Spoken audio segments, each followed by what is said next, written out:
Dan, what is the preferred approach to induction and post-induction treatment of adult patients who are pH negative?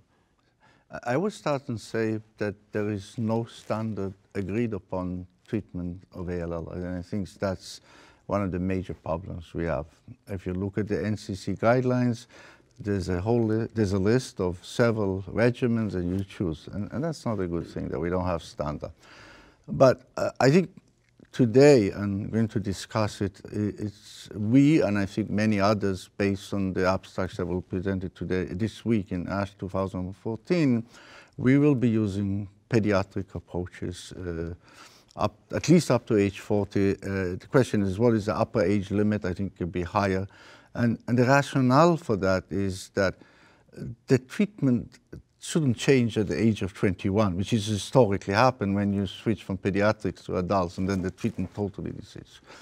So that will be, I think, we're going to discuss this along. But what is being done, and not a lot of people are still using the pediatric, there's two major, fundamentally different approaches. One is the hyper-CVAD, that is a myelosuppressive combination. There's no asparagine, we'll talk about that later. And there's something called the BFM model, which is it's a model, a structure. It's been studied by all cooperative groups. Actually, the pediatric approaches are also based on this kind of model. In my own, if you ask me which one I would favor, and we can talk about more, I would certainly think, for a variety of reasons, hyper-CVAD is not what I would recommend. It's the most commonly used, but since up to age 40, the data is better. At least until this age, I wouldn't use it. I would always use something that's based on the BFM model, my preference. Thank you, Dan. Maybe to add to that, I think it's what Dan was saying, that the difference is that in the pediatric regimen, less myelosuppressive drugs are used, more steroids and asparaginase. If you want to sum it up as an overall, what are some differences from the concept?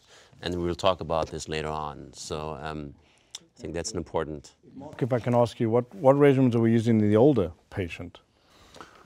Well, it's a good question. I would also echo a little bit about what Dan said. I don't think there is a established regimen in this setting. I think there are several different options. Asparaginase is a more challenging drug to give in older patients. However, the BFM model, varying from the least intensive vincristine and prednisone potentially in a very elderly patient, could be an option.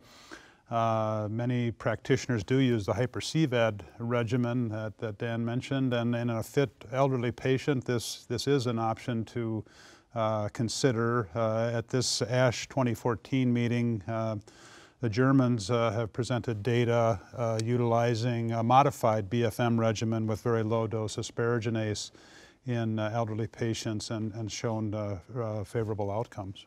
Thank you. Mark, I'd just like to re-emphasize the fact that